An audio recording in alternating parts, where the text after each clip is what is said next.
All right. So good afternoon, everyone. This is lecture number 29, Continuum Mechanics, IC 242. And today we'll be starting a new chapter. It's called this is chapter number 5, Fundamental Laws and Equations. So just to bring you up to date as to what we have been doing. So we've been talking about, we started with mathematics. We talked a bit about stresses. Then we talked about kinematics, which was figuring out how to quantify deformations, rate of deformations, and so on. So now, since we understand, we have developed the language, we have all the tools, um, all the tools available to quantify stresses and strains. Now's the time to link them, which we'll be doing through the fundamental laws and equations. So we'll be using standard laws of mechanics, the Newtonian laws of mechanics, to connect the forces applied and the motion that the body experiences because of the external forces. So in this chapter, this is going to be in terms of the chapter of the book. This is we have a couple of chapters remaining, but in terms of the major discussion, this is going to be the last discussion of this course. So we will be talking about the fundamental equations, which are the conservation of mass, momentum, and energy. And then these equations will help us to for, let's say, solid bodies. They'll help us link the external forces applied, let's say surface force field that's being applied to a solid, to the underlying deformation the solid experiences, as well as the change in energy that is because of the deformation. That would include an increase in temperature, for example, of the body as you try to compress or provide some tension to the body. In the solid case, in the liquids, again, we'll be talking about, if you apply an external stress field, it will lead to a motion in the fluid, which we'll quantify using the rate of strain. And this will help, this discussion will help us link the two, and again help us quantify the temperature change because of the viscous nature of the fluid and so on. Again, we'll be requiring something called constitutive models, which are fundamental properties of the material properties. As you know, that if you take a rubber ball and a steel ball and apply the same external stress field onto the two different the rubber and the steel balls will experience different deformations. So there is some underlying property of the material that also plays a role, which we'll be using in this current discussion. So this is going to be the last discussion in this course, which will last for approximately 10 lectures, that is 3 weeks. So this is our lecture number 29.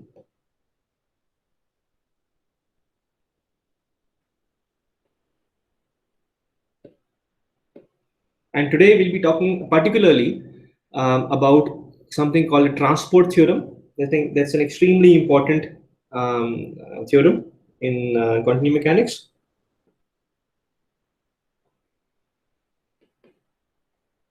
So we'll be deriving this theorem and understanding the meaning of this theorem. And the second discussion we'll be having is we'll be using this transport theorem to derive the law of conservation of mass for fluids, which is also called the continuity equation.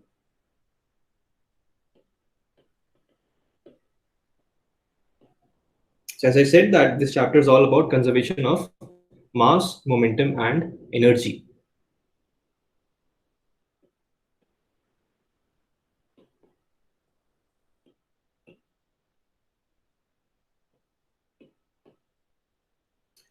All right. So to start the discussion on transport theorem, let's talk about an extensive property. I'm sure you understand that you remember the definitions. So we have a property P, which in general could be an nth order tensor. It could be a scalar, it could be a vector, it could be any nth order tensor. So we'll just use an nth order tensor to make the discussion most general. So we have an extensive property P, which is only a function of time, because you understand that extensive properties are the properties contained in a given mass or a volume of material.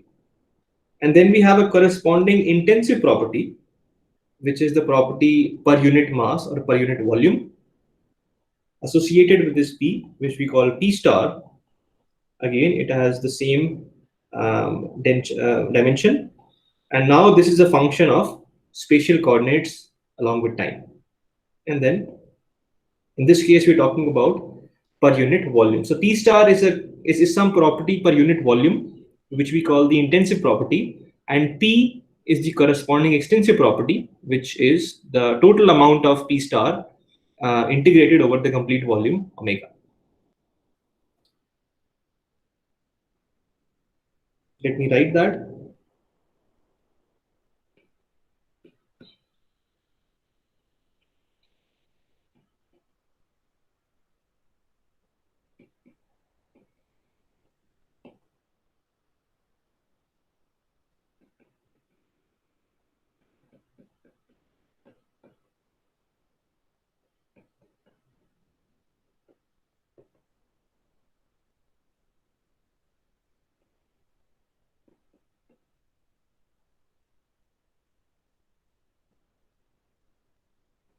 All right, so again, don't confuse intensive as per unit mass. I mean, it's just a matter of definition. So we here call intensive property as the property per unit volume of the material. It's up to you how you would want to call it, but we are using volume to create P star instead of mass.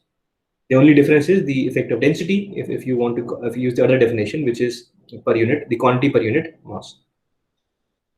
Okay, so please note the dependence of P star on X vector. That's the position vector, because P star may change with different points inside the volume, but P is the total amount of P star when we integrate that P star over the complete volume. Okay, I'm sure you can easily take lots of examples. So if you have, let's say, momentum as the extensive property, because momentum has a mass in it, so mass times velocity. So if you have a bigger mass, a truck has much more momentum if it's moving with the same velocity as compared to a bicycle moving with the same velocity. The corresponding intensive property would be, in this case, by this definition, that's momentum divided by the volume. Okay, so that becomes density times velocity. So again, that is only dependent on, I mean, it's an intensive property. It's not dependent on the mass of the body. We can take lots of examples, and we'll be doing that while we derive different conservation laws. All right, so the way we will start to derive the general transport theorem, which will help us derive the other conservation laws, we'll take a material derivative of P. Okay, so when I say P, that means Pij dot dot dot. That's the nth order tensor, the extensive property P.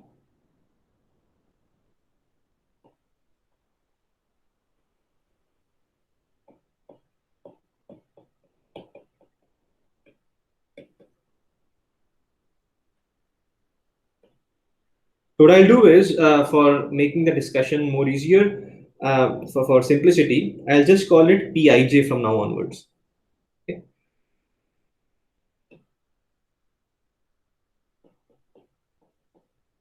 So let's take the material derivative of Pij.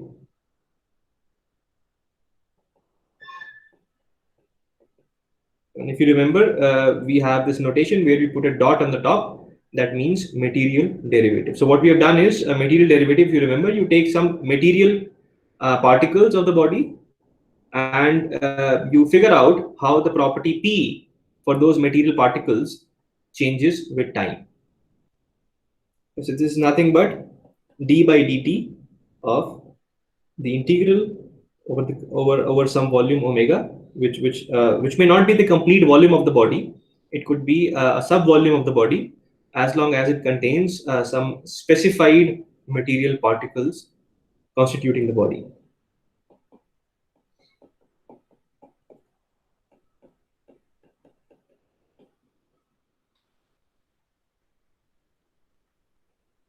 All right. So we would want to find the material derivative of P ij as a function of t. Now, in this case, on the right hand side, if you see d by dt of some quantity, here the omega is a volume that is occupied by those material particles. Now, this volume may change as well with time. So what we do is we use a very neat trick to be able to move the derivative inside the integral. What we'll do is we will transform the integration to the material coordinate system. All right, so just a quick recap. Material coordinate system was capital X, as we had used earlier, and this coordinate system does not have any dependence on time, because material coordinates of the body, if we take that as a reference coordinate system, that is at t equal to 0. So this was the configuration of the body at t equal to 0. So we are transforming everything to t equal to 0, and that helps us write d omega in terms of d omega naught, which was the volume occupied by these particles constituting omega at t equal to 0. It's a very neat trick. So what I'll do is, so remember it's a collection of particles. So what I'll do is I will use the relation that d omega, if you remember from the previous lectures, is nothing but the Jacobian times d omega naught. Okay. You don't need to remember the derivation and all. All you need to remember is the Jacobian helps us link the reference volume to the current volume. This Jacobian is a determinant of f, where f was the deformation gradient tensor. Okay, so Jacobian, of course, depends on the transformation. So what we've done is we have written the integral over omega naught now. It's basically an integral over a collection of particles. I can always write the particles in terms of, I can do a transform by writing d omega as j times d omega naught. What I'll also do is, instead of, we have p star as a function of small x and t. Using my transformation laws, I can write my small x as a function of capital X and t, and then of course we have time. So this, we substitute small x in terms of capital X and t, and that will ultimately give us some relation which is only in terms of p star here.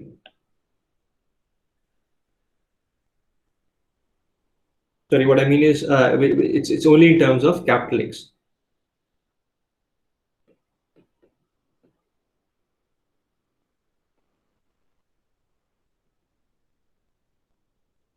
So this is a different function, which is a function of capital X now.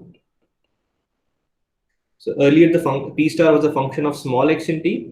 Now when I substitute small x as a function of capital X, then my functional form becomes different. So I use the p tilde, okay. And then we have a j times d omega naught, where d omega the omega naught refers, d omega naught refers to the corresponding volume, and the corresponding infinitesimal volume in the material or the reference coordinate system. It's a very neat trick. This helps us move the d by dt inside the integral now, because remember that omega naught has no relation with time. Okay, but omega has a relation with time, because as time evolves, as we move in time, then the volume may also change of the configuration. But omega naught does not change with time. Okay, so now we can move the derivative, time derivative inside the integral.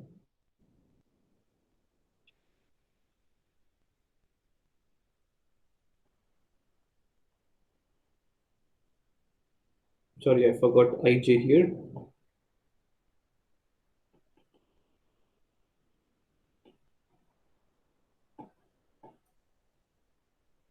Okay, again, d omega naught has no relation. It does not depend on time, so it's a constant as far as the differentiation is concerned. So we have used this trick to move the d by dt inside the integral. Okay, now we can apply the product rule of differentiation.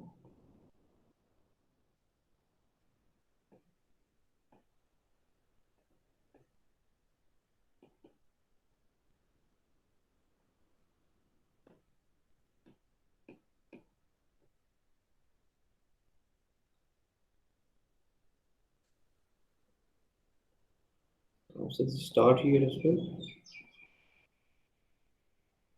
Okay, so we applied the product rule of differentiation, and now there's another relation which, if you remember that, was, sorry,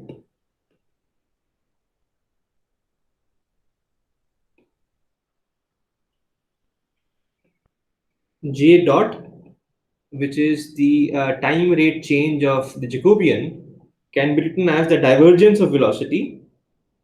We already have derived that times Jacobian. So this relation helps us link the Jacobian, which is the determinant of the F tensor. This helps us link the time derivative of J to J. Again, you don't need to worry about that. We already have derived that in the previous discussions very extensively, very rigorously.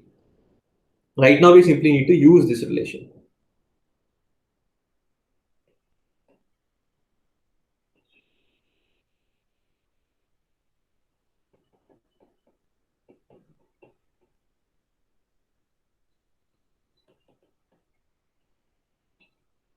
And I'll use initial notation.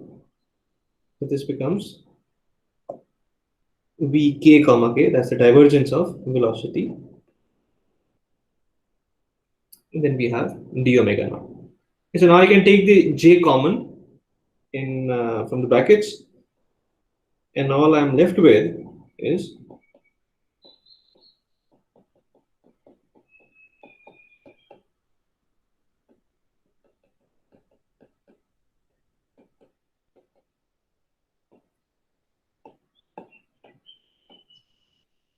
now you can see that we again have got a j times d omega naught.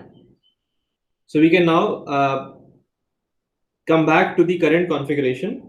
That is, we can write this j times d omega naught as d omega. So we are back, the integrals back to the current configuration.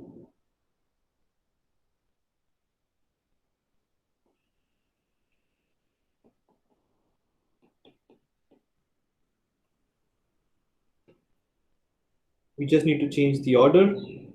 I mean, it's just for further clarity. That's it.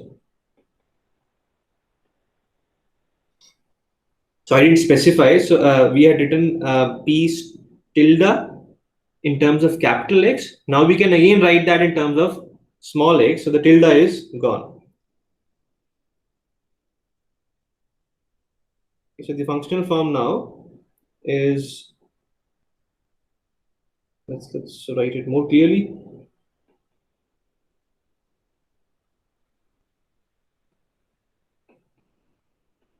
Is again it's in terms of small x and t.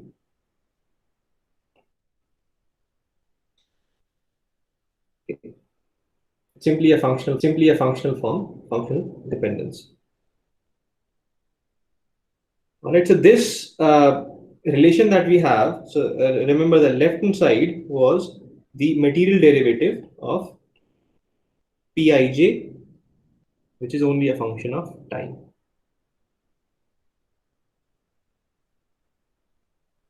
All right, so this is called the transport theorem.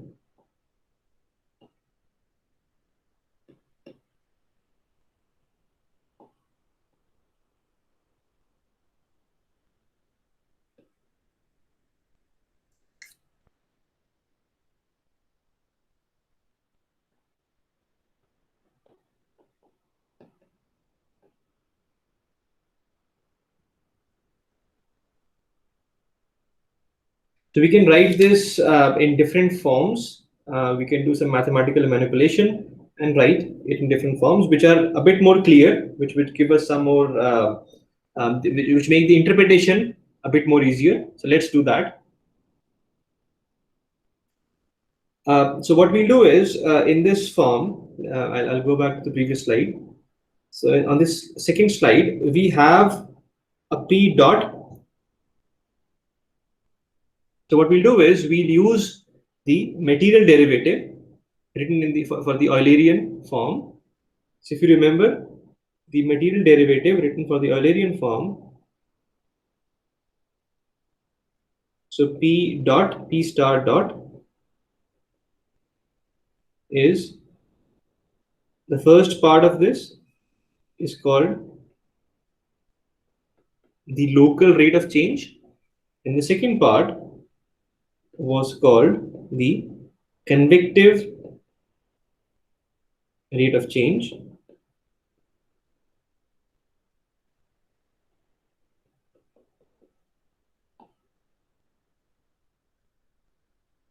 Okay. So I've written the material derivative of P star as del, sorry, there's an ij, keep forgetting that. So I've written that as del P by del T plus V dot grad P. So that's the local rate of change, and this is the convective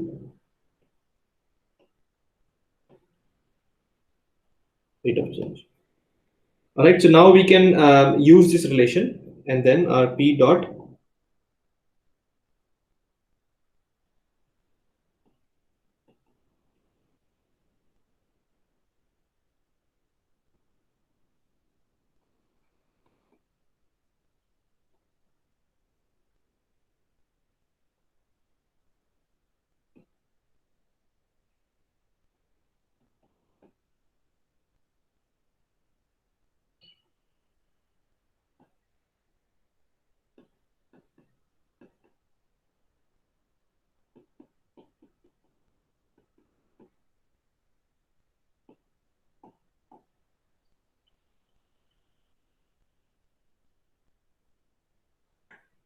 so that's the form for the transport theorem if we expand out the terms using material derivative definition.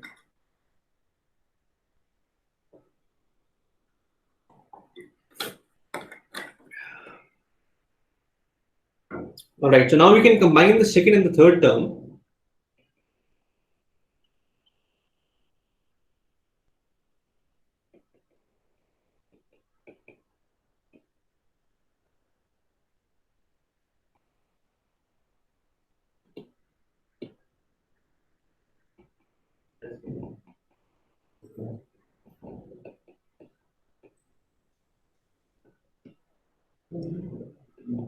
This becomes del by del x k of this product.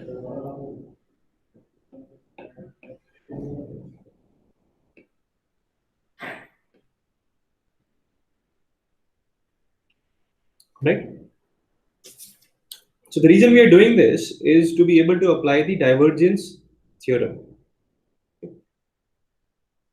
And I'll use the comma notation, which we have been using in the past.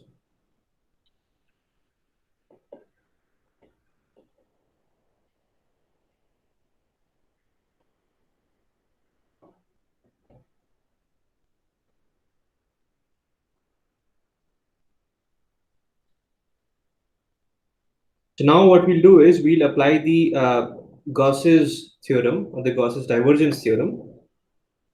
So what that allows us is the first integral stays as it is.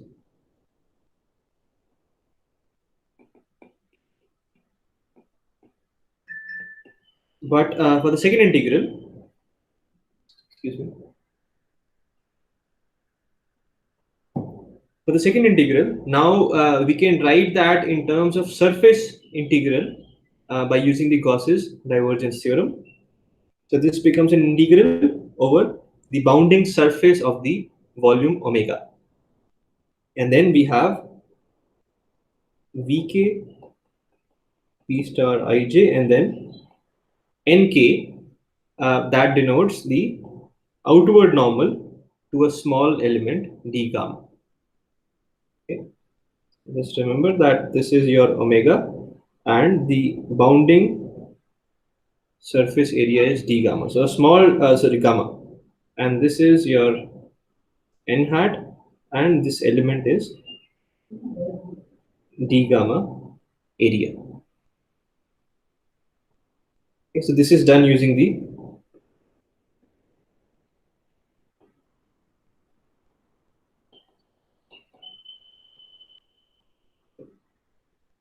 let's call it the Gauss's divergence theorem.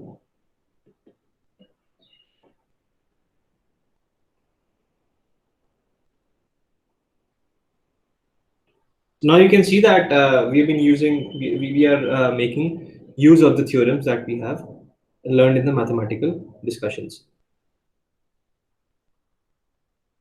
Okay, so how does it help us?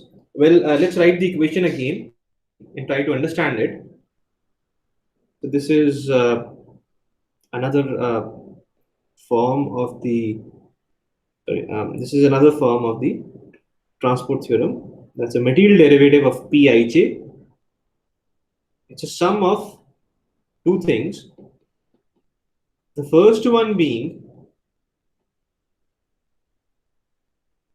the amount of P created inside the volume.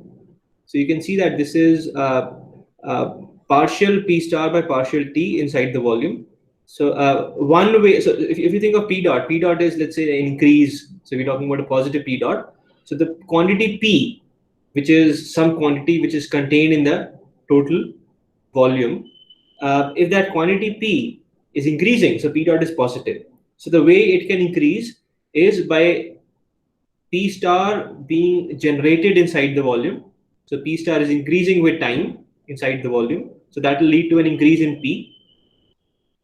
So that's one way, by generating P star inside the volume. The other way is to bring in some P star from the boundaries of the volume. Okay, so to be able to increase something inside a room, either you can generate that thing inside the room, or you can bring that thing from the doors of the room. The second term, which is the integral over the area,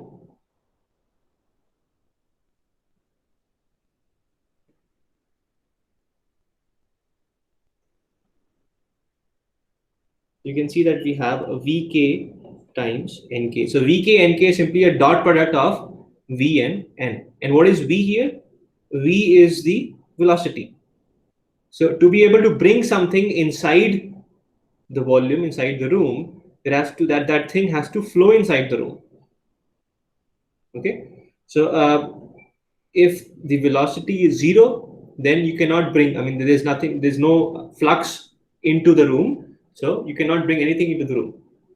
Now, if this is a dot product, so if your velocity is perpendicular to the infinitesimal area that you're considering, then you cannot bring, I mean, to be able to bring something inside the room, you need to have a normal component of velocity, a flux which is cutting through the wall to allow something into the room.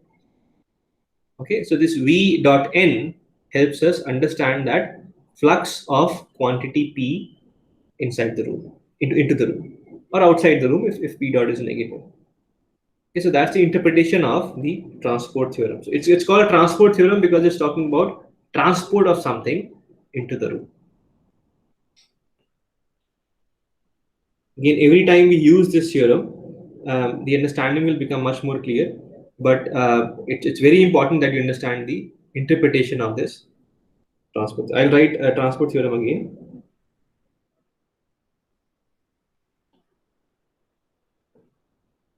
And it's this form of the transport theorem that we'll use a lot.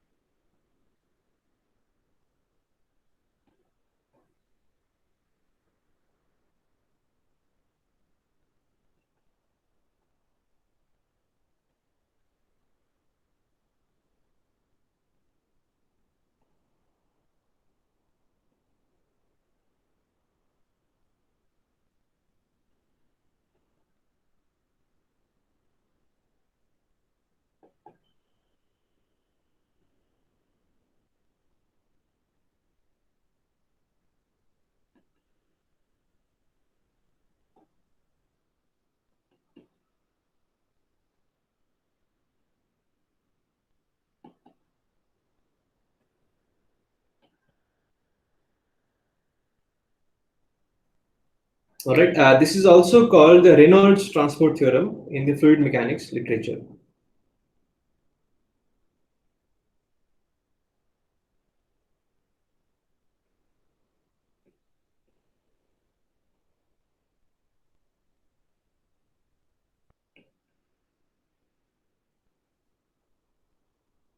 Okay. So effectively, what we did was so going back to the starting point of the discussion, what we did was we took the material derivative of P, the quantity. We want to understand the rate of change of quantity P. And we wrote that as an integral of P star over the complete volume of the body, and we moved the differential, the derivative of time, derivative with respect to time inside the integral, and then we got the transport theorem.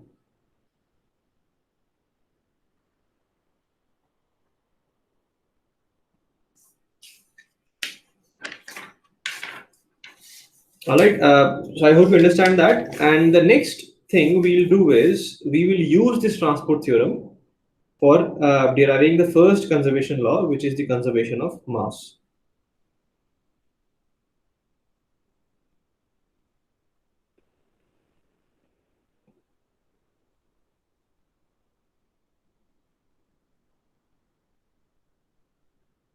All right, so let's take, so in this case, mass is the extensive property. So we'll take mass.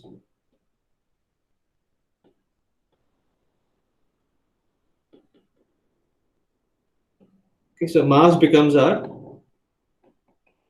well, there's no ij because it's scalar now. So mass is the extensive property, and the corresponding intensive property is that property divided by volume. So that is density.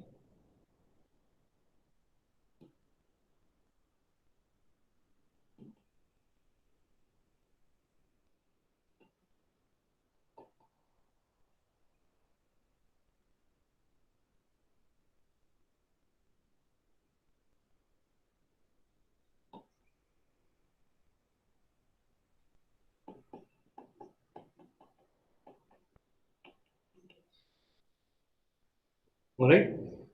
So this we'll denote as m as a function of t, and this will be density as a function of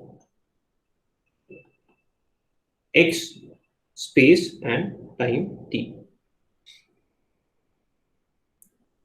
So mass contained in a volume, I mean a mass of a collection of material particles, will be written as, for the current configuration, will be written as the product of the density field times d omega, an integral of that over the complete volume omega. Okay, remember that this m as a function of t is the mass of a collection of material particles that constitute the volume omega.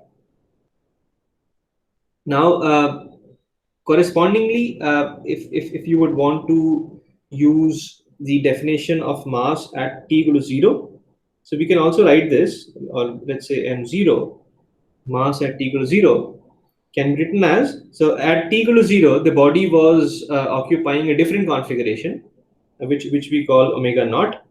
And then, of course, the density of the different points in the body at t equal to 0 was also different. So this is rho naught, which is only a function of capital X here because it's at t equal to 0. Remember the Lagrangian coordinate system and d omega.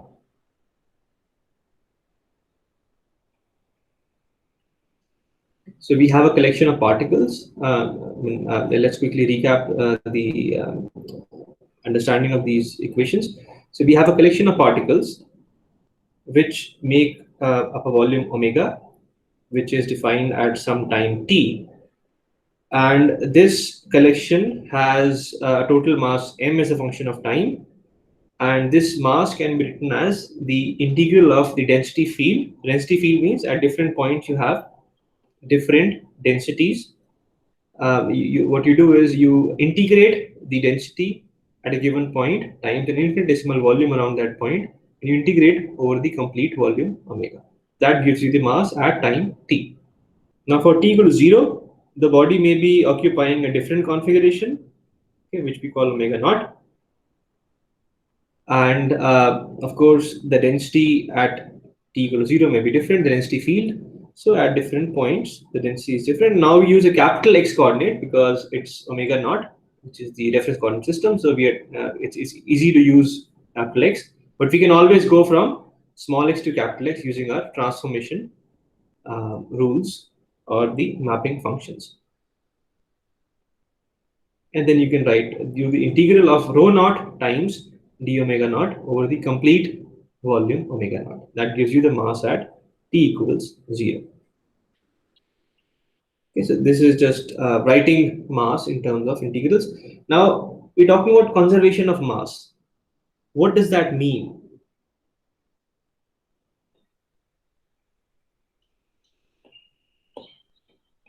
So your mass mt is the mass of a collection of material particles. Right? So let's say hypothetically, I mean, there's infinite number of them in a given volume omega, but let's say that we are talking about 10 material particles that are, as time is evolving, they are moving around, they're changing their configuration. We're talking about these 10 particles. Now, the mass of these 10 particles will be conserved because we're talking about these particular particles. So, if you have a collection of material particles, you talk about their mass will not change with time because you're talking about mass of a specified material particles or a specified list of material particles. So, conservation of mass says that the material derivative of m will be 0. Remember the definition of material derivative, it's the time rate of change of the quantity which is contained for a given list of a given material particles. It's like sitting on that particle and measuring it. So if you're talking about 20 different particles, you sit on those particles and measure the change of mass. The mass is not changing because the particles are the same 20 particles and the mass is conserved. Okay, so the conservation of mass ultimately boils down, in this case, to the material derivative of m is equal to 0. Okay, so that's good. So now, since we have, let's go back to the transport theorem. So in the transport theorem, well, let's use the other form, which was the one we have on page number 2. So P dot, so in this case, P is your M, the mass, because mass is the extensive property. M dot is equal to, and then your P star is density. Okay, so let's write this. So we have M dot is equal to integral over omega, and then instead of P star we have rho, so we have a rho dot plus Vk comma k rho, and this is over the volume omega. And this is 0 because your m dot is 0. So your conservation of mass simply becomes this because your m dot is 0. It's a bit confusing to write that here. So this becomes integral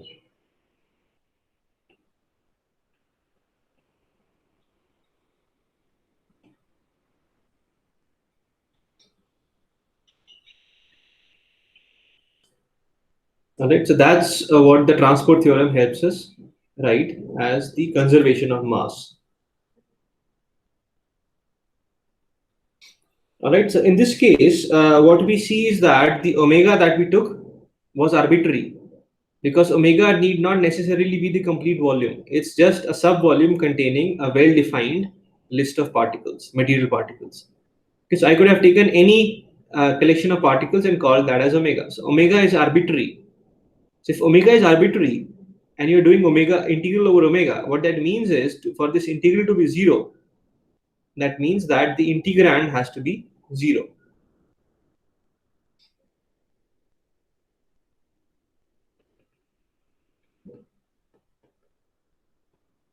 Okay, so we are saying that integral of something is 0 for an arbitrary omega. So what that means is the only way that integral can be 0, now remember omega is positive. So the only way that integral can be 0 is that the integrand is 0.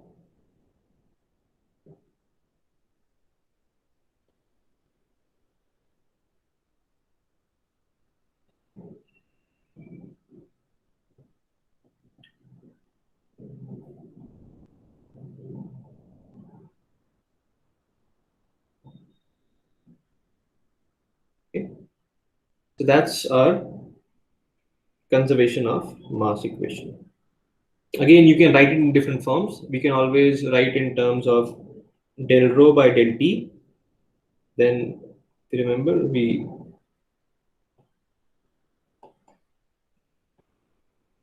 can also use this form. So this one or this one is called the mass conservation equation.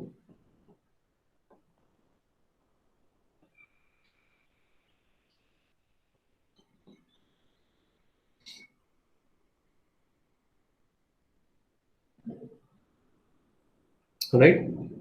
So now there was no restriction on the density of the material, but let's think of let's say water. Now, water is an incompressible fluid, well, to a large extent. So what that means is that if you take the density of a collection of water particles, then the rate of change of that density with time is zero. Okay? So if you're talking about the density of a collection of particles, the material derivative of rho is zero. We can say that for incompressible fluids,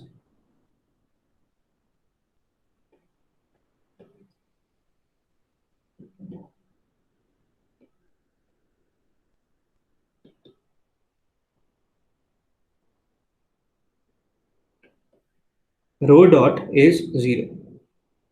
So if that is the case, then the mass conservation equation gets simplified further. If rho dot is zero, then what we get is Vk comma k is zero. This is for incompressible fluids.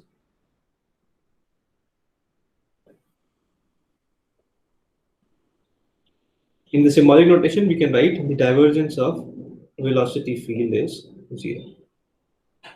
So it's an extremely common relation that is used for incompressible fluids.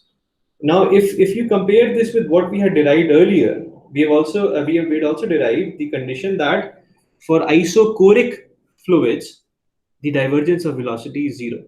We had derived that in the previous lecture. So what I mean, it's the same idea. I mean, if the fluid is isochoric, that means you take a collection of material particles, and the volume they take is the same. The volume is not changing for those collection of material particles. So if you have a collection of particles whose volume is not changing as those particles change configuration, so what that means is those collection of particles are incompressible. Okay. So again, it's check that we have again shown that for incompressible fluids, divergence of velocity is zero. So the conservation of mass equation simply boils down to the divergence of the velocity field being zero. Again, as I said, that it's an extremely important relation in continuum mechanics.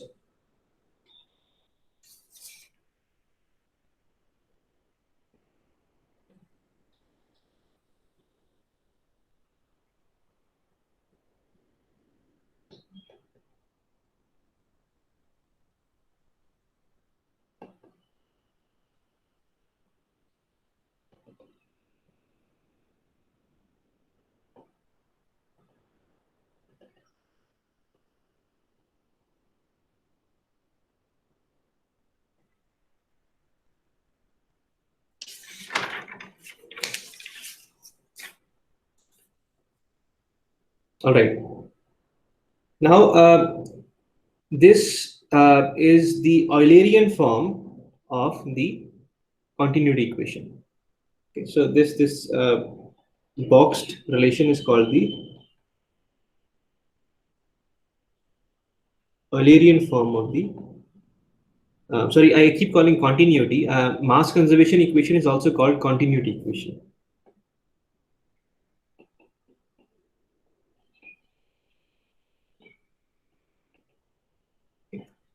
So continuity, things are continuous. There's no discontinuity in the material. The mass is conserved.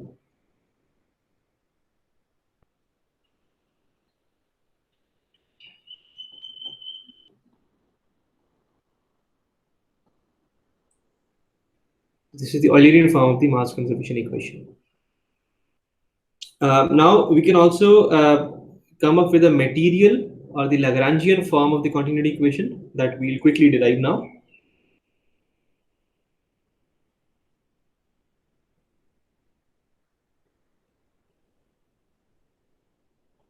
So mass, just doing a quick recap, was written as integral over the volume omega. That's the current configuration that the body is occupying.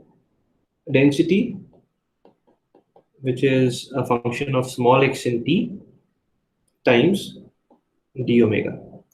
Okay, that's by the definition of mass is an integral of density times volume. Now in this case, what we can do is we can write d omega as j times d omega naught, where omega naught is the corresponding volume occupied by these material particles at t equal to 0. And I can write this rho, I can write small x in terms of capital X in t, then we have a time. Yes, I'm using the mapping function where small x can be written as in terms of capital X and t. Okay, so given the Lagrangian coordinates and time, you can find the current position of those particles. That's your mt. Sorry. Now this integral is over omega naught, because now we have d omega naught here. So what we can do now is the same way we have done earlier. We can write this omega rho in terms of rho as rho tilde. So this becomes integral over omega naught. We have a new function because it's a function of capital X in t. Then you have j times d omega naught. Because this we'll call 1. And the mass at t equal to 0, if you remember, was written as rho naught, which was the density at t equal to 0, only a function of capital X times d omega naught, and the integral is over omega naught. This we'll call 2. So the conservation law, the way we apply that here, so in the earlier case, we applied the conservation law as saying that m dot is 0. But here what we say is that since it is the same collection of particles, it's just that the configuration is changing, but the material particles are the same. So it's the same, let's say 10, for example, is to have the same 10 particles. So m0 is equal to m as a function of time, because the mass does not change of those particles. So we can say m0 equals mt, because we're talking about a collection of material particles.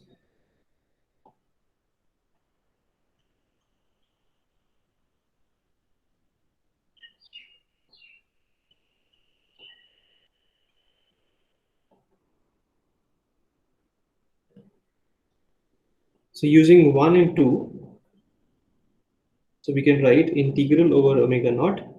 So but 2 tells us that this is equal to rho naught, which is only a function of capital X times d omega naught. And 1 tells us, let's quickly go back. So number 1 tells us that this integral, I mean m as a function of time is the integral over rho naught, rho tilde, which is a function of capital X in t, times j times d omega naught.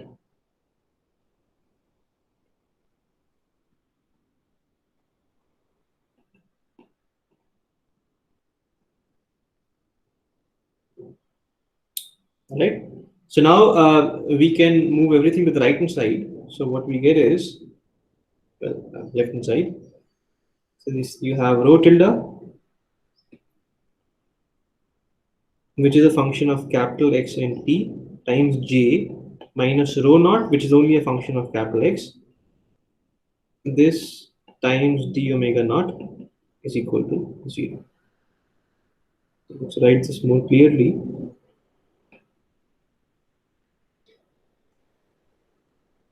So the only difference here is that in the first Eulerian conservation equation, conservation of mass equation derivation, we use the idea that the rate of change of mass is 0. Here, what we say is that the mass initially of those collection of particles is the same as the mass at any given time t. So the way we start, the way we implement conservation of mass is slightly different, but ultimately it's the same idea. If something's same all the time, it's also same at t equal to 0. Okay. Again, we can use the idea that omega naught is arbitrary because we start with, I mean, it's not the complete body we're talking about. We're talking about some collection of particles inside the body. So that omega naught that we have taken corresponds to the omega, which corresponds to a certain list of particles you started with. So you can always take a different list of particles. So what that means is that since omega naught is arbitrary, then that means the integrand has to be 0.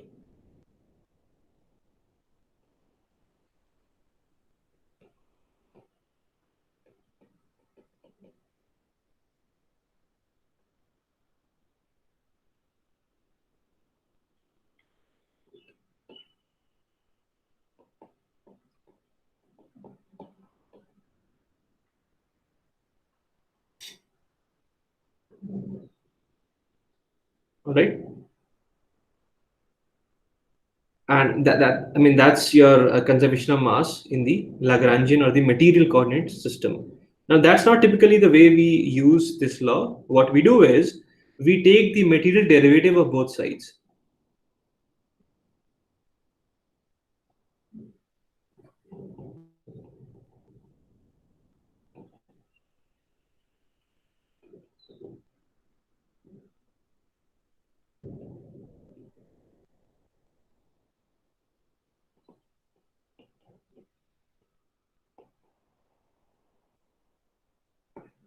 Now, the right hand side becomes 0 because the material derivative or the rate of change of rho naught is 0 because rho naught is not a function of t at all. Rho naught is purely a function of capital X or the material coordinates. So that means that d by dt of rho naught becomes 0. So this term, this is 0. So what we get is finally the commonly used Lagrangian or the material form of continuity equation or the conservation of mass equation is typically write that as rho tilde times j. We put a dot on the top. This is 0.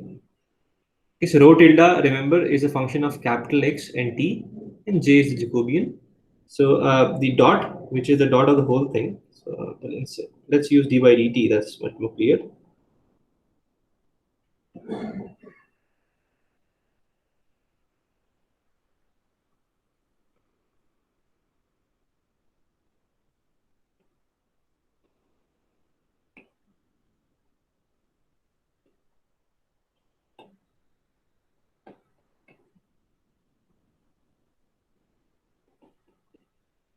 This is the Lagrangian form of the mass conservation equation.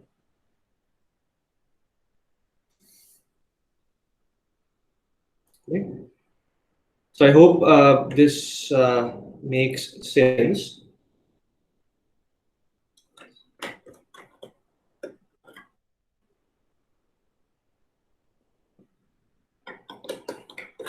Okay, so we will stop here, and in the next lecture, I'll start with an example of applying this mass conservation law to reinforce the understanding of this equation, and then we'll move on to the conservation of momentum and finally the conservation of energy.